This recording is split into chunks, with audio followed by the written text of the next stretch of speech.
স্বাগত নিউজ 24 সকালের সংবাদে আপনাদের সাথে আছি আমি তাবাসসুম আহমেদ। দেখছিলেন শিরোনাম, এবার বিস্তারিত। যুক্তরাষ্ট্রের ফাইজারের ভ্যাকসিন 90% পর্যন্ত সুরক্ষা দেবে। একই দেশের মডার্নার ভ্যাকসিন মানব শরীরে নিরাপদ। দ্রুতই বাজারে আসবে অক্সফোর্ড অ্যাস্ট্রাজেনেকার ভ্যাকসিন।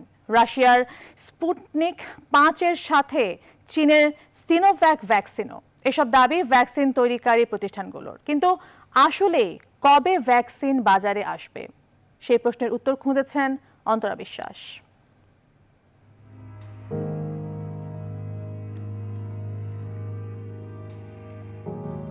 2019 সালের শেষে চীনের উহান শহরে শুরু হয় নোভেল করোনা ভাইরাসের সংক্রমণ। ধীরে ধীরে তা ছড়িয়ে পড়ে বিশ্বের 2 শতাধিক দেশে। মহামারী আকার ধারণ করে কোভিড-19। সেই থেকে সবার প্রশ্ন, করোনা ভাইরাসের ভ্যাকসিন কবে আসবে? এই প্রশ্নের সঠিক উত্তর এখনো নেই পৃথিবীর কাছে। জুন মাস থেকেই ভ্যাকসিন আসার আভাস পাওয়া যাচ্ছে। জুলাই, আগস্ট, সেপ্টেম্বর, অক্টোবর সব মাসেই ভ্যাকসিন আসার ভবিষ্যৎবাণী শোনা গেছে, কিন্তু ভ্যাকসিন পরীক্ষার সব ধাপ সম্পন্ন হয়নি। গবেষকরা বলছেন, সঠিক উপায়ে ভ্যাকসিন তৈরি করতে লেগে যায় কয়েক বছর, কিন্তু করোনা মহামারী ঠেকাতে দ্রুততম সময়ে কোভিড-19-এর ভ্যাকসিন আবিষ্কারের চেষ্টা চলছে। এই বছর শেষে অথবা 2021-এর প্রথম মাসের মধ্যে, হয়তো 2-1 মাসের মধ্যে আমাদের ভ্যাকসিন বাজারে আসবে। ভ্যাকসিন আবিষ্কারের দৌড়ে রয়েছে 170-টিরও বেশি প্রতিষ্ঠান। সর্বাধিক আলোচনায় রয়েছে 6টি ভ্যাকসিন বা টিকা। এগুলো হলো যুক্তরাষ্ট্রের প্রতিষ্ঠান ফাইজার ও মডার্নার 2 টিকা, অক্সফোর্ড বিশ্ববিদ্যালয় ও ব্রিটিশ সুইডিশ কোম্পানি অ্যাস্ট্রাজেনিকার যৌথ উদ্যোগের টিকা। আলোচনায় আছে রাশিয়ার টিকা স্পুটনিক 5, চীনের সিনোভ্যাক এবং ভারতের বায়োটেক ইন্টারন্যাশনালের টিকাও। বাংলাদেশের গ্লোব বায়োটেকের টিকা বিশ্ব স্বাস্থ্য সংস্থার ভ্যাকসিন প্রি ক্লিনিক্যাল ক্যান্ডিডেটের তালিকায় রয়েছে।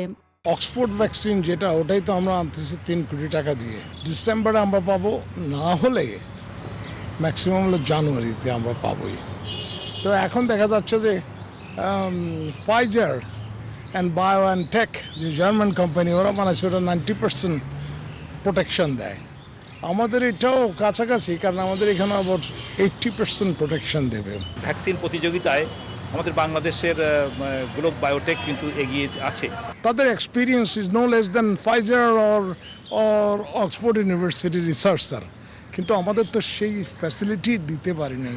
করোনা ভাইরাসের টিকা ক্রয়, বিতরণ, পরীক্ষা ও চিকিৎসা করতে উন্নয়নশীল দেশগুলোকে $1200 কোটি অনুমোদন দিয়েছে বিশ্বব্যাংক। এদিকে টিকা আসলেও তা কতদিনের জন্য শরীরে কার্যকর থাকবে তা নিয়ে প্রশ্ন রয়েছে। কতদিন কাজ করবে সেটি এখনো নিশ্চিত নয়। সেই জন্য যে সময় দরকার গবেষণার, সেটি সেই 1 বছর বা 2 বছর পরে সেটা বোঝা যাবে। তাই টিকা আসার আগ পর্যন্ত মাস্ককেই প্রতিরোধের হাতিয়ার মনে করার আহ্বান বিশেষজ্ঞদের। বিশ্বের বিভিন্ন দেশে করোনা সংক্রমণের দ্বিতীয়, এমনকি তৃতীয় ঢেউও আসতে শুরু করেছে। এমন পরিস্থিতিতে আগের মতোই হাত ধোয়া ও সামাজিক দূরত্ব বজায় রাখার বিষয়েও জোর দিচ্ছেন বিশেষজ্ঞরা। অন্তরা বিশ্বাস, নিউজ 24, ঢাকা। জ্যেষ্ঠ সহকারী পুলিশ সুপার আনিসুল করিমকে হত্যার অভিযোগে রাজধানীর আদাবরের মাইন্ড এইড হাসপাতালের 10 কর্মকর্তা কর্মচারীকে গ্রেপ্তার করা হয়েছে হাসপাতালটির পরিচালক নিয়াজ মোর্শেদকেও। পুলিশ বলছে, প্রাথমিকভাবে তারা হত্যার দায় স্বীকার করেছে। আরও জিজ্ঞাসাবাদের জন্য 7 দিনের রিমান্ডে পাঠিয়েছেন আদালত। হাসপাতালটি পরিদর্শন শেষে স্বাস্থ্য অধিদপ্তর জানিয়েছে, এদের কোনো বৈধতা ছিল না। এটি সিলগালাও করে দেওয়া হয়েছে। সহকর্মী আলী তালুকদার ও শেখ শফিউদ্দিন জিন্নাহকে সাথে নিয়ে বিস্তারিত জানাচ্ছেন মৌ খন্দকার। মানসিক সমস্যায় ভুগে সোমবার সকালে আদাবরের মাইন্ড এইড হাসপাতালে ভর্তি হন জ্যেষ্ঠ সহকারী পুলিশ সুপার আনিসুল করিম। ভর্তির পর কয়েক মিনিটের মধ্যেই মারা যান তিনি। পরিবারের অভিযোগ, ভর্তির পরপর হাসপাতালের কর্মকর্তা কর্মচারীরা তাকে হত্যা করেছেন। সিসিটিভি ফুটেজেও দেখা গেছে পুলিশ কর্মকর্তাকে ভর্তির পর একটি কক্ষে নিয়ে হাসপাতালের কর্মকর্তা কর্মচারীরা মারধর করছেন। প্রত্যক্ষদর্শী আরিফুল হক চৌধুরী ও মাইন্ডেড হাসপাতালের 2 রাঁধুনিও দাঁড়িয়ে দেখছিলেন ঘটনা। হাসপাতালটিতে মাঝে মধ্যে রোগীদের নিয়ে এসে নির্যাতন করা হতো বলেও জানানো হয়। মারধর মানে আমাকে পেশেন্টে মারধর করে, তখন মনে করে একটু চিল্লাফাল্লা হয়, একটু মানে চেঁচামেচি হয়। ঘটনার পর সোমবার রাতে আদাবর থানায় মামলা করেন জাহাঙ্গীরনগর বিশ্ববিদ্যালয়ের 33তম ছাত্র ও 31তম বিসিএস এ পুলিশ ক্যাডারের প্রথম স্থান অধিকারী আনিসুল করিমের বাবা। কি উদ্দেশ্যে তাকে এই ধরনের এই মামলায় হাসপাতালটির 10 কর্মকর্তা কর্মচারীকে গ্রেফতার করা হয়। মঙ্গলবার দুপুর 12টার দিকে সংবাদ সম্মেলনে এই তথ্য জানান পুলিশের তেজগাঁও বিভাগের উপকমিশনার মোহাম্মদ হারুনুর রশিদ। এটা আমরা ভিডিও ফুটেজ পর্যালোচনা আমাদেরকে স্পষ্ট মনে হয়েছে এটা একটা হত্যাকাণ্ড। কারণ এই জন্য হত্যাকাণ্ড যে 10 থেকে 12 জন লোক তাকে পিঠ বেঁধে মোড়ে আশ্রয় নিয়ে তার কেউ ডাক্তার না, মানসিক হাসপাতাল থেকে রোগীটা তাৎক্ষণিক সেখানে চলে গেল। এই দুইটার মধ্যে কোনো দালাল জড়িত আছে কিনা সেটা আমরা খতিয়ে দেখছি। গ্রেফতারের পর রিমান্ডে পেতে কোর্টে নিয়ে 10 দিনের রিমান্ড আবেদন করেন পুলিশ। আদালত 7 দিনের রিমান্ড মঞ্জুর করেন। ন্যায় বিচারের স্বার্থে এবং তদন্তের স্বার্থে পুলিশ 10 দিনের রিমান্ড চেয়েছে। আদালত আমরা শুনানি করেছি, আদালত 7 দিনের পুলিশ রিমান্ড মঞ্জুর করেছে। যদি আমরা আইনগত দিক বিবেচনা করি যে এটা আসলে এই মামলা আসামিকে এই মামলার সাথে জড়িত করা উচিত হয় না। মঙ্গলবার মাইন্ড 8 হাসপাতাল পরিদর্শন করেন মাদকদ্রব্য নিয়ন্ত্রণ এবং স্বাস্থ্য অধিদপ্তরের কর্মকর্তারা। হাসপাতাল চালানোর মতো যেসব কাগজপত্র ব্যবস্থার সুবিধা জনবল তার কিছুই ছিল না। এই জন্য মার্চ মাসে তাদের আবেদনকে আমরা পেন্ডিং বা স্থগিত করেছি। জাহাঙ্গীরনগর বিশ্ববিদ্যালয়ের শিক্ষার্থীরা মাইন্ড 8 হাসপাতালের সামনে এই হত্যাকাণ্ডের বিচার দাবিতে মানববন্ধন করেন। এই চক্রান্তের সুষ্ঠু বিচার, সুষ্ঠু তদন্ত আমরা চাই। এভাবে যে হত্যা করা হলো, আমরা একটু দ্রুত বিচার চাই। সকাল 8টার দিকে গাজীপুর শহরের রাজবাড়ী মাঠে আনিসুল করিমের জানাজা সম্পন্ন হয়। পরে সিটি কর্পোরেশন গোরস্থানে তার দাফন সম্পন্ন হয়। মৌ খন্দকার, নিউজ 24, ঢাকা। সিলেটের রায়হান হত্যা মামলার প্রধান অভিযুক্ত বন্দরবাজার পুলিশ ফাঁড়ির বরখাস্তকৃত এসআই আকবরের 7 দিনের রিমান্ড মঞ্জুর করেছেন আদালত। মঙ্গলবার দুপুরে রিমান্ড শুনানি শেষে এই আদেশ দেন chief metropolitan magistrate Abul Kashem. এদিকে হত্যা মামলার বিচার কাজ দ্রুত শেষ করা এবং আকবরের দৃষ্টান্তমূলক শাস্তি চেয়েছেন নিহত রায়হানের পরিবার। সৈয়দ রাসেলের তথ্যচিত্রে ডেস্ক রিপোর্ট। মঙ্গলবার দুপুরে পিবিআই দপ্তর থেকে কড়া নিরাপত্তার মধ্য দিয়ে আকবরকে আদালতে নিয়ে আসেন পিবিআইয়ের সদস্যরা। আদালতে আকবরের 7 দিনের রিমান্ড আবেদন করেন মামলার তদন্ত কর্মকর্তা মোহাম্মদ আওলাদ হোসেন। এ সময় শুনানি শেষে 7 দিনের রিমান্ড মঞ্জুর করেন আদালত। কারা তাকে পালিয়ে দিতে সাহায্য করলো সেই সব তথ্য উপাত্ত আবার এবং যাচাই বাছাই করার লক্ষ্যে 7 দিনের রিমান্ড মঞ্জুর করেছেন মাননীয় আদালত।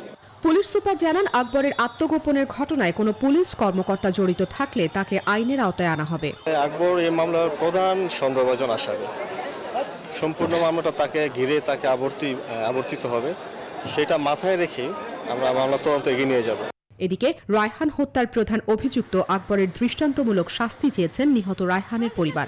একই সাথে এই হত্যা মামলার বিচার কাজ দ্রুত শেষ করার দাবিও জানিয়েছেন তারা। আকবরকে ধরা হয়েছে এবং তাকে দ্রুত বিচার বিভাগে তদন্ত সাপেক্ষে তাকে রিমান্ডে নেওয়া হোক, অতি দ্রুত বিচারের আওতায় আনা হোক এবং আকবরকে জিজ্ঞাসাবাদ করলে মূল তথ্যটা বাইরে হইব, কেন রায়হানকে হত্যা করলো। আমরা চাই অতি দ্রুত বিচার করে তাকে ফাঁসির মণ্ডে ঝুলানো হোক। তার বিচারের জন্য যদি কোনো ধরনের কোনো গাফিলাতি করার চেষ্টা করা হয় তাহলে আমাদের সিলেটবাসী কখনো এটা মেনে নেবে না। এর আগে সোমবার সীমান্ত দিয়ে পালিয়ে যাওয়ার সময় সিলেটের কানাইঘাট সীমান্ত থেকে খাসিয়ারা তাকে আটক করে পুলিশে দেয়। রায়হান হত্যা মামলায় এখন পর্যন্ত 5 জনকে গ্রেফতার করা হয়েছে। Desk report, news 24। তথ্য অনুসন্ধান দুটোই বলছে পুলিশ বাহিনীর মাঠ পর্যায়ে কর্মরত সদস্যদের মাদক সংশ্লিষ্টতা বেড়েই চলেছে। সবশেষ তথ্য অনুযায়ী ডিএমপিতে কর্মরত সহস্রাধিক পুলিশের ডোপ টেস্ট করা হয়েছে। অক্টোবর পর্যন্ত তাদের মধ্যে 50 জনের পজিটিভ পাওয়া গেছে। পুলিশ বলছে ব্যক্তির দায় সংস্থা নেবে না। এদিকে অপরাধ বিশ্লেষকরা বলছেন শুধু বিভাগীয় ব্যবস্থা যথেষ্ট নয়, ফৌজদারি অপরাধের শাস্তি নিশ্চিত করতে হবে। মেহেদী হাসান সুমনের ক্যামেরায় আশিকুর রহমান শ্রাবণের বিশেষ প্রতিবেদন।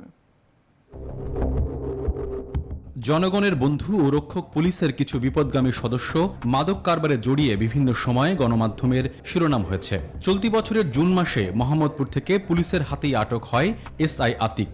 উদ্ধার হয় 11,000 পিস ইয়াবা ও নগদ 5 লাখ টাকা। তার কদিন আগে 8,000 পিস ইয়াবা সহ ঠাকুরগাঁওয়ের কোর্ট পুলিশের একজন এসআই সহযোগী সহ আটক হয়। ঢাকার অদূরে র্যাবের হাতে 18,000 পিস ইয়াবা সহ আটক হয় টঙ্গী পশ্চিম থানা পুলিশের সাবেক ওসি অপারেশন ও এসআই রাকিব। আর সবশেষ দুদিন আগে যাত্রাবাড়ি থানার এক এসআই ইয়াবা নিয়ে ধরা পড়েছে র্যাবের কাছে। এসব ঘটনার প্রেক্ষিতে পুলিশ বাহিনীতে শুরু হয়েছে ডোপ টেস্ট, নেওয়া হয়েছে শাস্তিমূলক ব্যবস্থাও।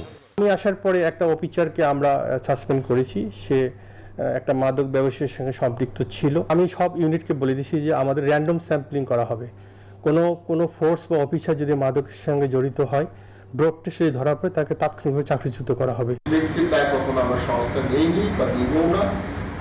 আপনারা জেনে থাকবেন যে যারাই এই ধরনের অপরাধ করেছে, আমাদের নজরে এসেছে, তাদের ব্যাপারে কিন্তু আমরা সর্বোচ্চ শাস্তি আমরা দিয়েছি। অপরাধ বিশ্লেষকরা বলছেন বিভাগীয় ব্যবস্থা ভালো, কিন্তু যথেষ্ট নয়। তার যে অপরাধটা, এটা শুধু বিভাগীয় মামলার মধ্যে সীমাবদ্ধ থাকলে হবে না, কারণ অপরাধটা হচ্ছে ফৌজদারি অপরাধ। পুলিশের ক্ষেত্রে একটা কালচার আছে যেটাকে আমরা বলি হচ্ছে ব্লু ওয়াল অফ সাইলেন্স, মানে হচ্ছে একজন সহকর্মী যদি অপরাধ করেন, অন্যরা চুপ করে থাকবেন, তারা নিষ্পক্ষ থাকবেন। এর কারণেই কিন্তু দুর্নীতি ব্যাপকভাবে প্রশ্রয় পায়। পজিটিভ ভাবমূর্তি রয়েছে পুলিশের, যেসব কাজে পুলিশকে আমরা সাধুবাদ জানাই, সেই সাধুবাদ জানানো বা সেই কাজগুলো কিন্তু আসলে প্রশ্নবিদ্ধ হয়। পুলিশের ইন্টারনাল ইনভেস্টিগেশন আরো জোরদার করা উচিত। দেরিতে হলেও পুলিশ বাহিনীর ভেতরে মাদক বিরোধী এমন শুদ্ধি অভিযানকে ইতিবাচক হিসেবে দেখছেন সাধারণ মানুষ। তথ্য বলছে রাজধানীর মাদক প্রবণ এলাকাগুলোতে আগে কাজ করেছেন কিংবা বর্তমানে কর্মরত আছেন এমন পুলিশ বাহিনীর সদস্যদের প্রতি বাড়তি নজরদারি রাখা হয়েছে কর্তৃপক্ষের পক্ষ থেকে। বিশ্লেষকরা বলছেন এই উদ্যোগ হয়তোবা আপাতত পুলিশ বাহিনীর মাদকের সঙ্গে জড়িয়ে পড়ার প্রবণতা অনেক ক্ষেত্রেই কমিয়ে আনবে। তবে দীর্ঘমেয়াদে সফলতা পেতে হলে প্রয়োজন পুলিশ বাহিনীর আধুনিকায়ন। আশিকুর রহমান শ্রাবণ, নিউজ 24, ঢাকা। অর্থ পাচার মামলায় যুবলীগের বহিষ্কৃত নেতা জি.কে. শামীম সহ 8 জনের বিরুদ্ধে অভিযোগ গঠন করেছেন আদালত। আর ক্যাসিনো কাণ্ডে আলোচিত ঢাকা মহানগর দক্ষিণ যুবলীগের বহিষ্কৃত নেতা ইসমাইল হোসেন চৌধুরী সম্রাটকে মানি লন্ডারিং মামলায় গ্রেপ্তার দেখানো হয়েছে। অন্যদিকে শেলিকার অ্যাকাউন্টে 148 কোটি টাকা অবৈধ লেনদেনের অভিযোগে লক্ষ্মীপুর 2 আসনের সাংসদ শহীদুল ইসলাম পাপুল ও তার স্ত্রী সহ 4 জনের বিরুদ্ধে মামলার সিদ্ধান্ত নিয়েছে দুদক। আরও জানাচ্ছেন হাবিবুল ইসলাম। ক্যাসিনো কাণ্ডের অন্যতম হোতা জি.কে. শামীমের রাজধানীর নিকেতনের বাড়ি ও অফিসে অভিযান চালিয়ে 8টি আগ্নেয়াস্ত্র, বিপুল পরিমাণ গুলি, 165 কোটি টাকার এফডিআর এবং নগদ প্রায় 1,81,00,000 টাকা, বিপুল পরিমাণ বিদেশি মুদ্রা এবং মদ জব্দ করে র্যাব। ওই ঘটনায় গুলশান থানায় আসামিদের বিরুদ্ধে অর্থ পাচার প্রতিরোধ আইনে একটি মামলা করে র্যাব। মামলার তদন্তভার দেয়া হয় সিআইডিকে। গেল 4 আগস্ট 8 জনকে আসামি করে আদালতে অভিযোগপত্র দেয় সিআইডি। এ মামলায় মোট 26 জনকে সাক্ষী করা হয়েছে। উভয় পক্ষের শুনানি নিয়ে মঙ্গলবার আদালত এ মামলার অভিযোগ গঠন করেন। এদিকে ক্যাসিনো কাণ্ডে আলোচিত ঢাকা মহানগর দক্ষিণ যুবলীগের বহিষ্কৃত নেতা ইসমাইল হোসেন চৌধুরী সম্রাটকে মানি লন্ডারিং মামলায় গ্রেফতার দেখানো হয়েছে। মঙ্গলবার সিআইডির আবেদনের উপর শুনানি নিয়ে ঢাকা মহানগর হাকিম তাকে গ্রেফতার দেখানোর আবেদন মঞ্জুর করেন। অবৈধ কর্মকাণ্ডের মাধ্যমে অর্জিত 195 কোটি টাকা সহযোগী আরমানের সহায়তায় সিঙ্গাপুর ও মালয়েশিয়ায় পাচার করার অভিযোগে মামলাটি দায়ের করা হয়। শেলিকার অ্যাকাউন্টে 148 কোটি টাকা অবৈধ লেনদেনের অভিযোগে লক্ষ্মীপুর 2 আসনের সংসদ সদস্য শহীদুল ইসলাম পাপুল এবং তার স্ত্রী সংসদ সদস্য সেলিনা সহ 4 জনের বিরুদ্ধে মামলার সিদ্ধান্ত নিয়েছে দুদক। যে কোনো সময় মামলা দায়ের করবে সংস্থাটি। মানব পাচারের অভিযোগে বর্তমানে কুয়েতে গ্রেফতার রয়েছেন এই সংসদ সদস্য। হাবিবুল ইসলাম হাবিব, নিউজ 24, ঢাকা। আগামী মার্চ এপ্রিল থেকে হতে পারে দেশব্যাপী ইউনিয়ন পরিষদের সাধারণ নির্বাচন। এবারও ধাপে ধাপে এ ভোট করার চিন্তা করছে নির্বাচন কমিশন। ফেব্রুয়ারির প্রথম দিকে ইসি এই নির্বাচনের তফসিল ঘোষণা করতে পারে। দলীয় প্রতীকে ব্যালট পেপারের পাশাপাশি সক্ষমতা অনুযায়ী ইউপিগুলোতে ইলেকট্রনিক ভোটিং মেশিন ইভিএম এ করার পরিকল্পনাও রয়েছে কমিশনের। বিস্তারিত হাসান পারভেজের প্রতিবেদনে। বর্তমানে দেশে 4,571টি ইউনিয়ন পরিষদ রয়েছে। 2016 সালের 22 মার্চ শুরু হয়ে 6 ধাপে ইউনিয়ন পরিষদ নির্বাচন হয়ে শেষ হয় ওই বছরের 4 জুন। আইন অনুযায়ী কোনো ইউনিয়ন পরিষদের মেয়াদ শেষ হওয়ার পূর্ববর্তী 180 দিনের মধ্যে নির্বাচন সম্পন্ন করতে হবে। নির্বাচন কমিশনের নির্বাচন শাখা জানিয়েছে 21 মার্চের মধ্যে 752 ইউপি, 30 মার্চের মধ্যে 710, 22 এপ্রিলের মধ্যে 711, 6 মের মধ্যে 728, 27 মের মধ্যে 714 এবং 3 জুনের মধ্যে 660টি ইউপির মেয়াদ শেষ হবে। স্থানীয় সরকারের সবচেয়ে গুরুত্বপূর্ণ ও বড় পরিধির ইউপি পরিষদ নির্বাচন আয়োজনে ইতিমধ্যে প্রাথমিক প্রস্তুতিও শুরু করেছে নির্বাচন কমিশন। ফেব্রুয়ারি শুরুর দিকে যার তফসিল ঘোষণা হতে পারে। যখন যে ইউপির মেয়াদ শেষ হবে তখন সেই ইউপিতে ভোট হবে বলে জানিয়েছে নির্বাচন কমিশন। বছর জুড়ে চলবে এই নির্বাচন। ইউনিয়ন পরিষদের নির্বাচন আমরা ওই ধাপে ধাপেই ডিউ হওয়ার যে আইনানুগ সময়সীমাটা আছে সেই সময়সীমাকে বিবেচনায় রেখে তফসিল ঘোষণা করা হবে। যে নির্বাচন অনুষ্ঠান করার যে শাখা, যে অনুবিভাগটা এটা দেখে, তাকে বলা হয়েছে তথ্য উপাত্ত। ইউপি নির্বাচনে যেগুলো ডিউ হচ্ছে তার তথ্য উপাত্ত কমিশনে সরবরাহ করার জন্য। ইউপি নির্বাচনের আগে এ বছরের ডিসেম্বরের শেষে দেশের পৌরসভা নির্বাচন অনুষ্ঠানেরও প্রস্তুতি নিচ্ছে নির্বাচন কমিশন। নির্বাচন কমিশন জানিয়েছে পৌরসভার মতো ইউপি নির্বাচনেও ইভিএম ব্যবহারের পরিকল্পনা আছে। ইউপি নির্বাচনগুলো আমরা ইভিএম এর মাধ্যমে করার চিন্তা ভাবনা আমাদের আছে। আমাদের সর্বোচ্চ চেষ্টা থাকবে যে ইভিএম এর আওতায় নিয়ে আসা। সেটার উপর নির্ভর করছে যে জাস্ট কতগুলো নির্বাচন আমি এট এ টাইম ইভিএম এর মাধ্যমে করতে পারবো। গতবারের মতো আসন্ন ইউপি নির্বাচন হবে দলীয় প্রতীকে, যেখানে চেয়ারম্যান বা মেম্বার প্রার্থীদের শিক্ষাগত যোগ্যতা বাধ্যতামূলক নয়। হাসান পারভেজ, নিউজ 24। প্রধানমন্ত্রী শেখ হাসিনা বলেছেন, করোনা সংক্রমণ মোকাবেলায় বহুপাক্ষিক উদ্যোগের বিকল্প নেই। বলেছেন, করোনায় বিশ্ব অর্থনীতির যে ক্ষতি হয়েছে তা পুষিয়ে নিতেও এগিয়ে আসতে হবে সবাইকে। বহুপাক্ষিক উদ্যোগ সংক্রান্ত আন্তর্জাতিক সম্মেলনে এসব কথা বলেন প্রধানমন্ত্রী। শাহ আলী জয়ের প্রতিবেদন। কোভিড পরিস্থিতিতে বিশ্বব্যাপী তৈরি হওয়া নতুন নতুন চ্যালেঞ্জ মোকাবেলায় করণীয় কি তা নিয়ে উচ্চ পর্যায়ের এই ইভেন্ট আয়োজন করে স্পেন। ভার্চুয়াল প্ল্যাটফর্মে সেখানে যুক্ত হন বাংলাদেশের প্রধানমন্ত্রী শেখ হাসিনা। এ সময় প্রধানমন্ত্রী বলেন, বিশ্বের প্রত্যেকটি মানুষ করোনা মুক্ত না হওয়া পর্যন্ত সবার জন্য এ ঝুঁকি থেকেই যাবে। COVID-19 pandemic has taught us that the global prosperity is embedded in collective actions, unity, and international cooperation. History proves that any deviation from this united approach will only bring disastrous effects for the humankind. Sheikh Hasina বলেন, 2030 সালের মধ্যে জাতিসংঘ ঘোষিত টেকসই উন্নয়ন লক্ষ্যমাত্রা বাস্তবায়নেও বহুপাক্ষিক উদ্যোগের বিকল্প নেই। To achieve the benefits out of these international instruments and understanding, strong multilateralism is required. The spirit of multilateralism and international cooperation is enshrined in the Constitution of Bangladesh. জাতিসংঘের শান্তিরক্ষী মিশনে অংশগ্রহণ এবং ক্লাইমেট ভালনারেবল ফোরামের নেতৃত্ব দেওয়ার মতো বৈশ্বিক নানা উদ্যোগে বাংলাদেশের সক্রিয় অংশগ্রহণের কথা উল্লেখ করে প্রধানমন্ত্রী জানান, দারিদ্র্য আর বৈষম্য দূর করতে বহুপাক্ষিক উদ্যোগ আরও জোরালো করা প্রয়োজন। শাহ আলী জয়, নিউজ 24, ঢাকা। সংবাদের এই পর্যায়ে নিচ্ছি বিরতি, আমাদের সঙ্গে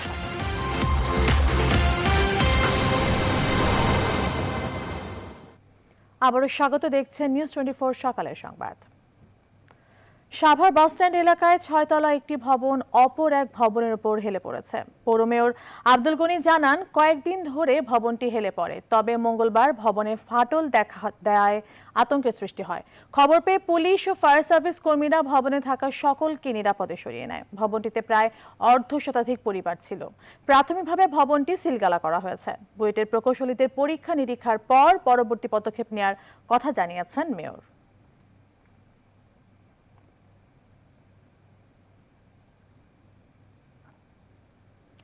রাজধানীর গণপরিবহন পরিচালনায় সুনির্দিষ্ট রুট ভিত্তিক পরিকল্পনায় পরিবর্তন আসছে। বাড়ছে কোম্পানি ও রুটের সংখ্যা।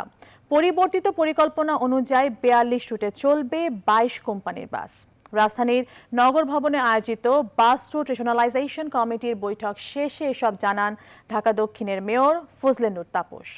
প্লাবন রহমান জানাচ্ছেন বিস্তারিত। যুগ যুগ ধরে নিয়ম নীতির তোয়াক্কা না করে চলে আসছে ঢাকার গণপরিবহন। বিশেষ করে প্রত্যেকটি বাস যেন চলে নিজের নিয়মে। বর্তমানে ঢাকায় 291 রুটে চলছে 2500 মালিকের প্রায় 5000 বাস। তাতে বিশৃঙ্খল ঝুঁকিপূর্ণ ঢাকার গণপরিবহন।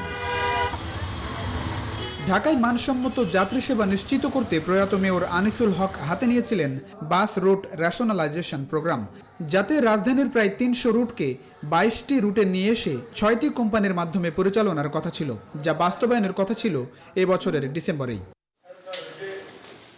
কিন্তু তার আগেই বদলাচ্ছে পরিকল্পনা। ২২ রুটের জায়গায় এখন ৪২টি রুট করার প্রস্তাব করেছে কমিটি, পাশাপাশি ৬ কোম্পানি বেড়ে হচ্ছে ২২টি। ২৯১টি রুট রয়েছে, সেই রুটগুলোকে আমরা সন্নিবেশ করে সমন্বয় করে আমরা ৪২টি প্রাথমিকভাবে ৪২টি রুটে আমরা সেটাকে কমিয়ে আনার চিন্তা করা হয়েছে। ২৫০০ মালিক মাধ্যমে যে বাস রুটগুলো পরিচালিত হচ্ছে সেটাকে কমিয়ে আমরা ২২টি কোম্পানিতে আমরা পরিণত করব।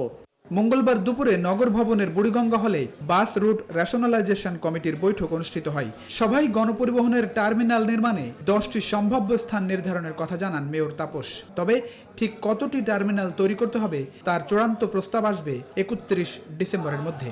এই দুটি বিষয়ে আমরা অগ্রগতি সাধন করতে পারলে আমরা আসলেই এই বাস রুট রেশনালাইজেশনকে একটি বাস্তবতার দিকে আমরা নিয়ে যেতে পারবো। শতভাগ আমরা একমত, আমরা চাই এটা হোক। তবে এই বিষয় নিয়ে আরও বসা হবে তাদের সাথে চূড়ান্ত করার জন্য। তবে আমরা আশা করি ওটাকে ঠিক রেখে মোটামুটি আমাদের দ্বিমত থাকবে না। এর আগে ২০১৭ সাল থেকে আনিসুল হক পরিবহন নেতা এবং বিশেষজ্ঞদের নিয়ে বাস কোম্পানি গঠন এবং রুট রেশনালাইজেশন কাজে হাত দেন। টার্মিনালের স্থান নির্ধারণ সহ সেই কাজ প্রায় শেষ করে এনেছিলেন তিনি। এর পরের বাস্তবতায় আনিসুল হকের প্রয়াণে স্থবির হয় পরিকল্পিত রুট ভিত্তিক গণপরিবহনের সেই আকাঙ্ক্ষার। প্লাবন রহমান, নিউজ 24, ঢাকা। চট্টগ্রামে প্রতিদিন বাড়ছে ডেঙ্গু আক্রান্তের সংখ্যা। স্থানীয়দের অভিযোগ, সিটি কর্পোরেশনের মশক নিধন কার্যক্রম চলমান থাকলেও তার কোনো সুফল পাচ্ছেন না তারা। মশার উপদ্রবে অতিষ্ঠ নগরবাসী। তবে সংশ্লিষ্টরা বলছেন, ডেঙ্গু মোকাবেলায় এরই মধ্যে নানা উদ্যোগ নেওয়া হয়েছে। নয়ন বড়ুয়া, তথ্যচিত্র ডেস্ক রিপোর্ট। চট্টগ্রামে মশার উপদ্রব বেড়েছে, একই সাথে বেড়েছে ডেঙ্গু আক্রান্তের সংখ্যা। ডেঙ্গুতে আক্রান্ত হয়ে চট্টগ্রামে মেডিকেল সহ বিভিন্ন হাসপাতালে চিকিৎসা নিচ্ছেন অনেকেই। স্থানীয়দের অভিযোগ, সিটি কর্পোরেশন মশক নিধন কার্যক্রমের আনুষ্ঠানিক উদ্বোধন করলেও মশার উপদ্রবে অতিষ্ঠ নগরবাসী। যেভাবে ওষুধ ছিটানো হচ্ছে তাতে কোনো সুফল পাচ্ছেন না তারা। সন্ধ্যার পরে আসলে অনেক মশা হয়, অনেক মশার উপদ্রব বেড়ে যায়, আসলে ভয় লাগে। এখন তো অনেক জীবাণু, অনেক রোগ শোক, যে পরিমাণ পর্যাপ্ত পরিমাণে ছিটানোর কথা সে অনুযায়ী হচ্ছে না।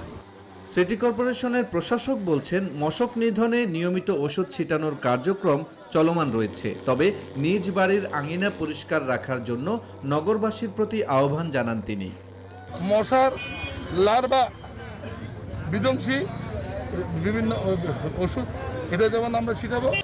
তবে ডেঙ্গু পরিস্থিতি মোকাবেলায় জনগণকে সচেতন করার জন্য মাঠে কাজ করছেন স্বাস্থ্য অধিদপ্তরের কর্মকর্তা কর্মচারীরা। বাড়ি বাড়ি যে আমরা মশার যেখানে ডিম পারে সেই স্থানগুলো আমরা আইডেন্টিফাই করার চেষ্টা করছি এবং সিটি কর্পোরেশন এলাকাগুলোতে সিটি কর্পোরেশনের সহায়তায় একটি সার্ভে কার্যক্রমও চালু আছে। করোনা মহামারীর এই সময়েও ডেঙ্গু রোগীদের চিকিৎসার জন্য সব ধরনের প্রস্তুতি নেওয়া হয়েছে বলে জানান সংশ্লিষ্টরা। আমাদের সবচেয়ে বড় চ্যালেঞ্জ করোনার পাশাপাশি ডেঙ্গুকে আমরা মাথা থেকে ঝেড়ে ফেলে দেই নাই। এটা ন্যাশনাল লেভেলেও অনেক প্রিপেয়ারনেস আছে। গেল বছরে চট্টগ্রামে ডেঙ্গু আক্রান্ত হয়ে 11 জনের মৃত্যু হয়, আক্রান্ত হয় 4000-এরও বেশি মানুষ। Desk report, news 24। কুষ্টিয়া রাজবাড়ী আঞ্চলিক মহাসড়ক খানাখন্দে ভরা। ঠিকাদারদের গাফলতির কারণে 12 কিলোমিটার সড়কের সংস্কার কাজ চলছে ধীর গতিতে। এ অবস্থায় ঝুঁকি নিয়ে প্রতিনিয়ত চলছে ভারী যানবাহন। চলাচলের অনুপযোগী এ সড়কে প্রায় ঘটছে দুর্ঘটনা। এতে চরম দুর্ভোগ পোহাতে হয় এই পথের যাত্রী ও চালকদের। Shafiqul Islam শামীমের তথ্যচিত্রে desk report. কুষ্টিয়া রাজবাড়ী আঞ্চলিক মহাসড়ক দিয়ে প্রতিদিন কয়েক হাজার যানবাহন চলাচল করে, অথচ এই মহাসড়কে প্রায় 12 কিলোমিটারে অসংখ্য খানাখন্দের সৃষ্টি হয়েছে। স্থানীয়দের অভিযোগ, ঠিকাদারদের গাফলতির কারণে এই মহাসড়কে সংস্কার কাজ চলছে ধীর গতিতে। এতে ধুলার রাজ্য পরিণত হয়েছে এ সড়ক। এছাড়া এই সড়কের বিভিন্ন স্থানে বিটুমিন উঠে গেছে, কোথাও কোথাও বড় আকারের গর্ত তৈরি হয়েছে। এই অবস্থায় ঝুঁকি নিয়ে চলছে যানবাহন, প্রায়ই ঘটছে দুর্ঘটনাও। অনেকদিন যাবত এরকম কষ্ট করতেছি, এই 6 মাস খালা মানে আমি গাড়ি চালাতে পারি না। 1 বছর ভেঙে থুয়ে দিয়েছে, ধুলাবালুতে কষ্ট যাওয়া আসা। এই ধুলার অবস্থায় চলার পরিবেশ নেই, যাইতে যায় ফেরত আসলাম। রাজবাড়ী কুষ্টিয়া আঞ্চলিক মহাসড়কের 45 কিলোমিটারের মধ্যে 36 কিলোমিটারের কাজ শেষ হয়েছে। তবে 2021 সালের মধ্যেই সব কাজ শেষ হবে বলে জানান সংশ্লিষ্টরা। আমরা আশা করতেছি 2021 সালের জুনের মধ্যে আমাদের সম্পূর্ণ কাজ সম্পন্ন হবে এবং সড়কটি যথাযথ মান এবং প্রশস্ততায় উন্নীত হবে এবং এই এলাকার জনগণ এবং সকলেই এটার সুফল ভোগ করবে। জনদুর্ভোগ কমাতে গুরুত্বপূর্ণ এই মহাসড়ক সংস্কারে প্রশাসন দ্রুত কার্যকর পদক্ষেপ নেবে এমন প্রত্যাশা এই পথের যাত্রীদের। Desk report, news 24। যশোরে শীত মৌসুমের শুরুতে খেজুরের রস সংগ্রহের প্রস্তুতি নিচ্ছেন গাছিরা। গাছ পরিষ্কার ও হাড়ি বসানোর কাজে ব্যস্ততা বেড়েছে তাদের। তবে গাছ সংকটের কারণে এবারও চাহিদা অনুযায়ী রস না পাওয়ার আশঙ্কা দেখা দিয়েছে। রিপন হোসেনের তথ্য ছবিতে ডেস্ক রিপোর্ট। খেজুরের রস ও গুড় পাটালির জন্য বিখ্যাত যশোর। আবহমান কাল ধরে প্রচলিত প্রবাদ যশোরের যশ খেজুরের রস। ভরা মৌসুমে রস সংগ্রহের জন্য শীতের শুরুতেই প্রস্তুতি নিচ্ছেন গাছিরা। ফলে অযত্ন অবহেলায় পড়ে থাকা খেজুর গাছের কদর বেড়েছে। এখনো তেমন একটা শীতের দেখা না মিললেও এরই মধ্যে খেজুরের রস সংগ্রহের কাজ শুরু করে দিয়েছেন অনেকেই। শীত আইছে, এখন আমরা গাছ তোলার জন্য প্রস্তুত। এখন গাছ তুলতেছি, 1 সপ্তাহ পরে এই গাছ চল দেব, পরের সপ্তাহে এই গাছ চাষ দিয়ে গুড় বেরোবে। গাছ সংকটের কারণে প্রতি বছরের মতো এবছরও চাহিদা অনুযায়ী রস পাওয়া যাবে না বলে আশঙ্কা করছেন অনেক গাছি। গাছ আগে যে পরিমাণে ছিল সেই পরিমাণে তো এখন গাছ নেই, আর গাছও কম হয়ে গেছে। মানুষের ছেলে বিলি কাজ করতে চায় না, এখন গাছে উঠতে চায় না, প্রচুর কষ্ট। এদিকে বিশুদ্ধ খেজুরের রস সংগ্রহ ও গুড় উৎপাদনে গাছিদের পাশে দাঁড়িয়েছে চাঁদের হাট নামে একটি ই-কমার্স প্রতিষ্ঠান। কৃষি বিভাগ ও জেলা প্রশাসনের সহায়তায় চাষিদের প্রয়োজনীয় পরামর্শ দিচ্ছে প্রতিষ্ঠানটি। আমরা শপথ নিয়েছি, আমরা ভালো গুড় দেব, কোনো সময় ভেজাল দেব না। যাত্রা শুরুর পর প্রথম 2 মৌসুমে আমরা 15,000 কেজির অধিক খেজুরের রস গুড় সারা বাংলাদেশে সরবরাহ করেছি। এবছরে আমাদের লক্ষ্যমাত্রা 35,000 কেজি। আমাদের যে ভেষজ রস বিভিন্ন গাছের, এইটা আমরা বিভিন্ন প্রশিক্ষণের মাধ্যমে তাদেরকে জানাচ্ছি। তাদেরকে শপথ করিয়েছি যাতে তারা কোনো ভেজাল খেজুরের গুড়ে না দেয়। তারপরেও যদি কেউ ভেজাল দেয় বা দেওয়ার চেষ্টা করে তাদেরকে আমরা আইনের আওতায় আনার চেষ্টা করছি। গাছ থেকে রস সংগ্রহের পর বিশেষ পদ্ধতিতে তৈরি করা হবে সুস্বাদু গুড় ও পাটালি। Desk report, news 24। সংবাদের এই পর্যায়ে নিচ্ছে আরো একটি বিরতি, ফিরছি খুব শীঘ্রই।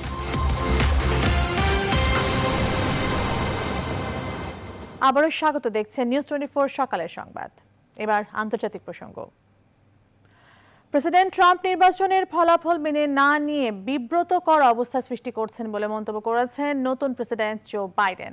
প্রেসিডেন্ট ইলেক্ট হিসেবে এই প্রথম নির্বাচনী পরিস্থিতি নিয়ে মন্তব্য করলেন তিনি। রিপাবলিকান আইন প্রণেতারা ধীরে ধীরে নতুন রাষ্ট্রপতিকে স্বীকৃতি দেবে বলে আশা প্রকাশ করেন বাইডেন। ক্ষমতা হস্তান্তর প্রক্রিয়া সম্পন্ন করার জন্য এখনও তাকে স্বীকৃতি দেয়নি কমিটি। সেই সাথে নিয়ম অনুযায়ী কোনো তথ্য দেওয়া হচ্ছে না তাকে। এ অবস্থায় আইনি ব্যবস্থায় যাওয়ার প্রস্তাব নাকচ করে দেন বাইডেন। বিস্তারিত জানাচ্ছেন সুলতানা রহমান।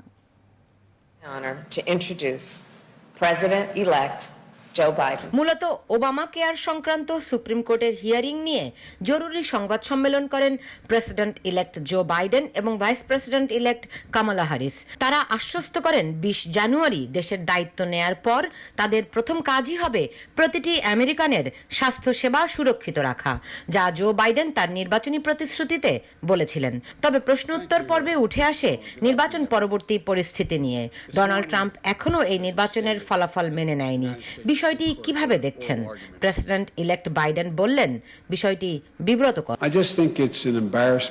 এমনকি রিপাবলিকান আইন প্রণেতাদের একটি বড় অংশ এখনো প্রেসিডেন্ট ইলেক্টকে স্বীকৃতি দেয়নি।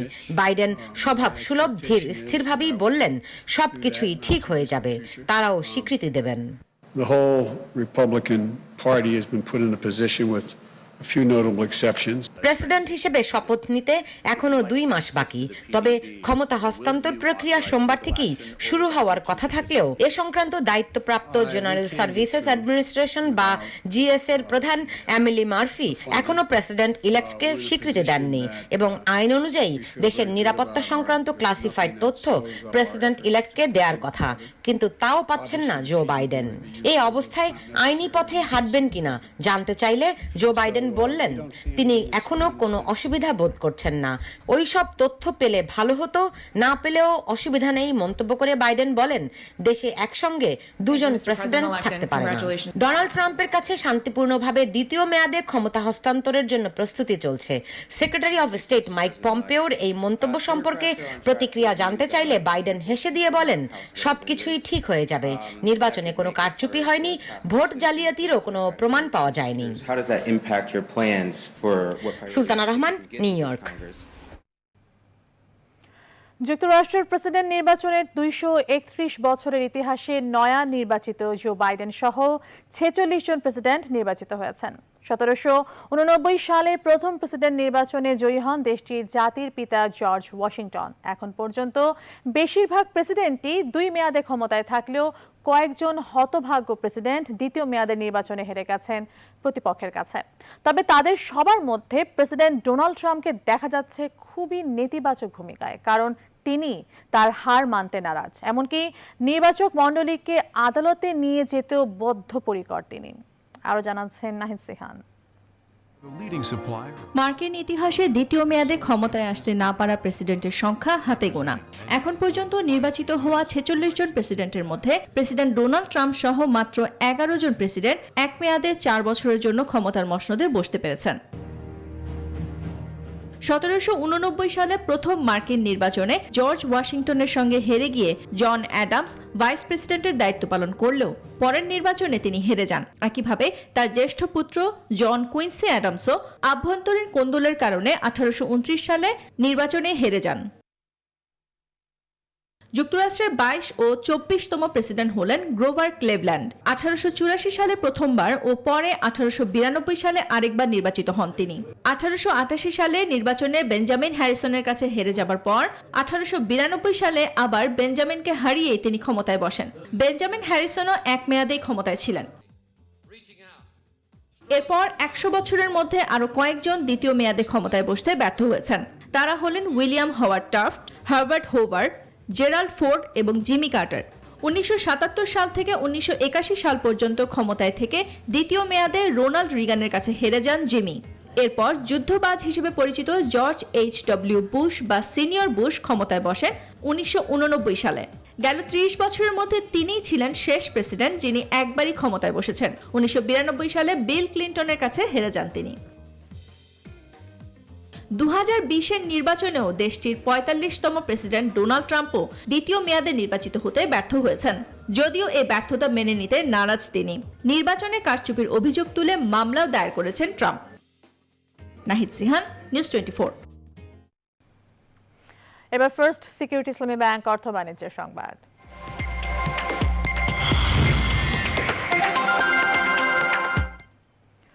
করোনাকালে ব্যবসায়িক মন্দায় বিপাকে পড়েছেন খুলনার ক্ষুদ্র ও মাঝারি নারী উদ্যোক্তারা। তবে এই অবস্থা থেকে বেরিয়ে আসতে কয়েকশো নারী উদ্যোক্তা গড়ে তুলেছেন online business platform Khulna business society.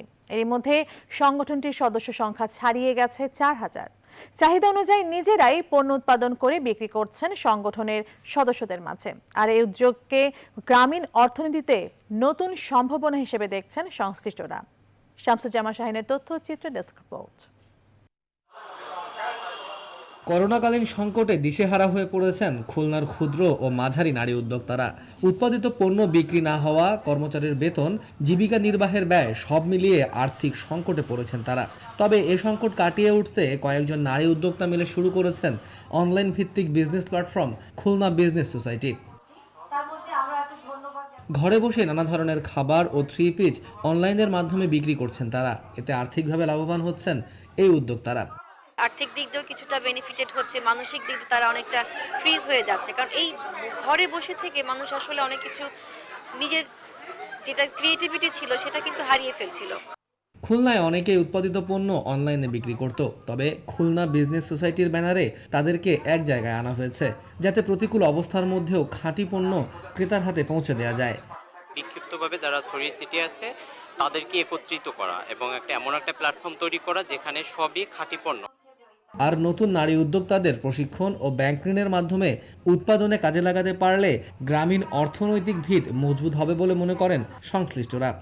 Women চেম্বারের মেম্বার হলেই কিন্তু আমার তখন দায়বদ্ধতা বেড়ে যাবে যে এদের জন্য আমার কিছু করা। তা আমি সেই ক্ষেত্রে একদম এই পণ্যগুলো বিদেশে কিভাবে যাবে প্রপার ওয়েতে সেই বিষয়গুলো নিয়েও তাদের সঙ্গে আমাদের অনেক থাকবে। তবে অনলাইনে ব্যবসা টিকিয়ে রাখতে অবশ্যই পণ্যের মান বজায় রাখা জরুরি বলেও মনে করেন তারা। Desk report, news 24। সংবাদের এই পর্যায়ে নিচ্ছে আরো একটি বিরতি, আমাদের সঙ্গে থাকুন।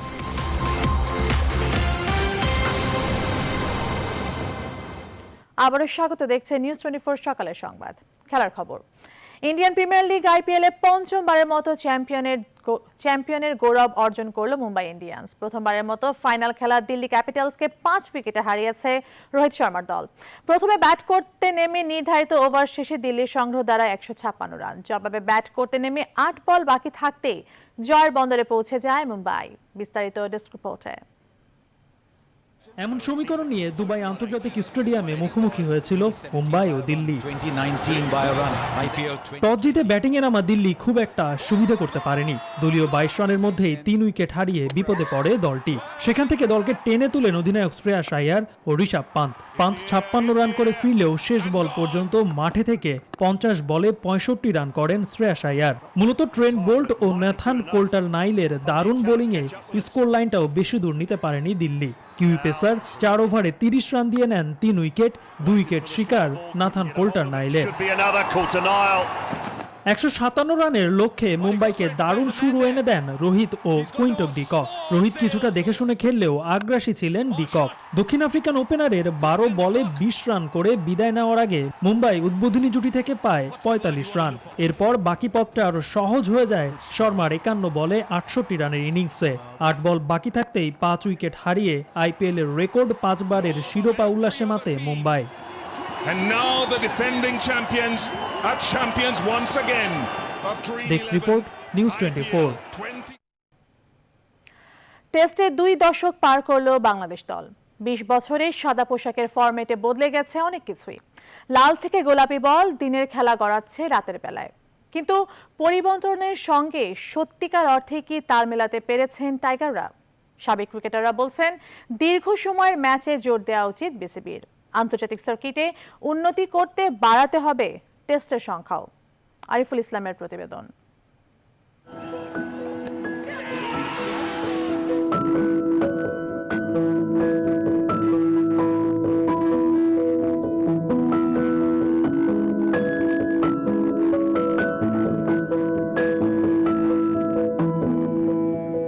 সাদা পোশাকে রঙিন মুহূর্তের ঝলকানি, বাংলাদেশ জয়ধ্বনি, ক্ষণিকের আনন্দ সে তো শতভাগ উদযাপনের। ছড়িয়েছে উৎসব সাগরিকা থেকে শেরে বাংলায়। ক্যারিবীয় সাগর পাড়ি দিয়ে লঙ্কা দুর্গ জয়, সেই শুরুটা 2000 সালের 10 নভেম্বর। প্রতিপক্ষ সৌরভ গাঙ্গুলির ভারত। 2 দশকে বাংলাদেশের 119 টেস্ট, জয় মোটে 14টি। এক একটা জয় পেতে যেন কেটে গেছে বছরের পর বছর। জয়ের প্রশংসায় হারিয়েছে ব্যর্থতাগুলো। সাদা পোশাকের ফরম্যাটে ধারাবাহিকতার ছিটে ফোটা নেই, এ সত্য অস্বীকার করার উপায় কি আছে? 2 দশকে টেস্ট ক্রিকেটে বদলে গেছে কত কিছুই। লাল থেকে গোলাপি বল দিনের টেস্ট ঠেকেছে রাতে। কিন্তু সময়ের বদলে উন্নতির হাওয়া যেন কমই বয়ে যায় বাংলার টেস্ট ক্রিকেটে। মাঝখানে পিরিয়ডটা আমরা পারফর্ম করা শুরু করলাম, শেষের দিকে কিন্তু ভালোই পারফর্ম করছিলাম। বাট অবভিয়াসলি একটা জিনিস তো আপনাকে মানতে হবে বা আমাদের সবাইকে, যে আমরা এখনো কনসিস্টেন্ট হতে পারিনি টেস্ট ক্রিকেটে। আমাদের পারফরমেন্সের ওঠানামাটা অনেক বেশি হয় টেস্ট ক্রিকেটে।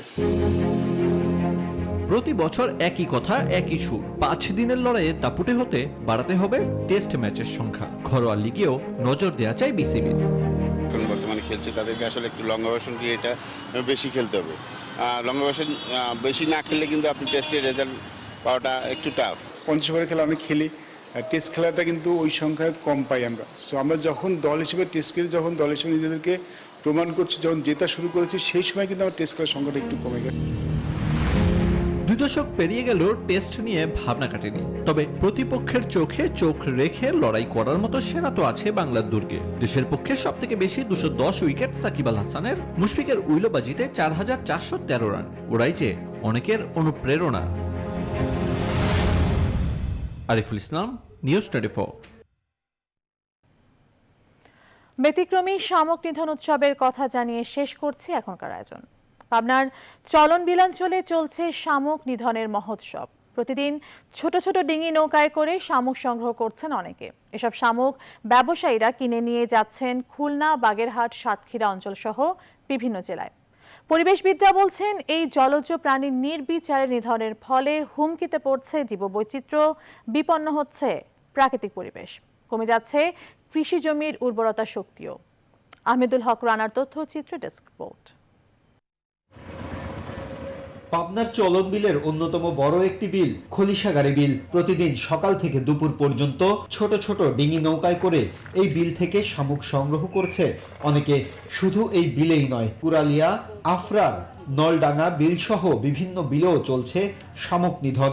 চলন বিলের থেকে প্রতিদিন ওই শামুক ওঠাই পুরো আমরা এই ধরেন দেই, আমাদের ব্যাপারী আছে এর কাছে দেই, ব্যাপারী চলে যায়। দেশের দক্ষিণাঞ্চল সহ বিভিন্ন স্থানের চিংড়ি ঘেরগুলোতে এসব শামুক মাছের খাবার হিসেবে ব্যবহার করা হয়। তাই এক শ্রেণীর অসাধু ব্যবসায়ীরা এসব শামুক বিক্রি করে অর্থ হাতিয়ে নিচ্ছে। এখান থেকে প্রতিদিন কয়েকশো টন শামুক চলে যাচ্ছে খুলনা, বাগেরহাট ও সাতক্ষীরার বিভিন্ন মাছের ঘেরে। প্রতিদিন ধরেন শামুক সংগ্রহ 100 বস্তা, আর মোট জায়গায় 700 বস্তা প্রত্যেক দিন এই শামুক ধরেন সংগ্রহ পাঠাই, খুলনা পাঠাই। পরিবেশবিদরা বলছেন, জলজ প্রাণী শামুক নিধনের ফলে জীববৈচিত্র্য চরম হুমকির মুখে পড়ছে। ক্ষতিগ্রস্ত হচ্ছে প্রাকৃতিক পরিবেশ ও কৃষি জমির উর্বরতা। এমন পরিস্থিতিতে শামুক নিধন বন্ধের দাবি জানিয়েছেন তারা। এর ফলে পানির জীববৈচিত্র্যের যেমনি হুমকির সৃষ্টি হচ্ছে, তেমনি এর উপরে নির্ভরশীল খাদ্য গ্রহণকারী মাছ এবং অন্যান্য প্রাণী, বিশেষত পক্ষীকুল, তারাও ক্ষতিগ্রস্ত হচ্ছে। স্থানীয় প্রশাসনের সাথে কথা বলে শামুক নিধনে পদক্ষেপ নেওয়া হবে বলে জানিয়েছেন বন বিভাগ। আমরা এটা স্থানীয় উপজেলা প্রশাসন এবং পুলিশ প্রশাসনের সহযোগিতা নিয়ে যদি অনেক ইনফরমেশন আমরা পাই, আমরা অভিযান চালানোর চেষ্টা করব। শামুক নিধন বন্ধ করা না গেলে আগামীতে বিলাঞ্চল থেকে শামুকের অস্তিত্ব হারিয়ে যাওয়ার আশঙ্কা করছেন সংশ্লিষ্টরা। Desk report, news 24। নিউজ 24 সকালের সংবাদ এখন এ পর্যন্ত। এতক্ষণ সাথে থাকার জন্য ধন্যবাদ সবাইকে।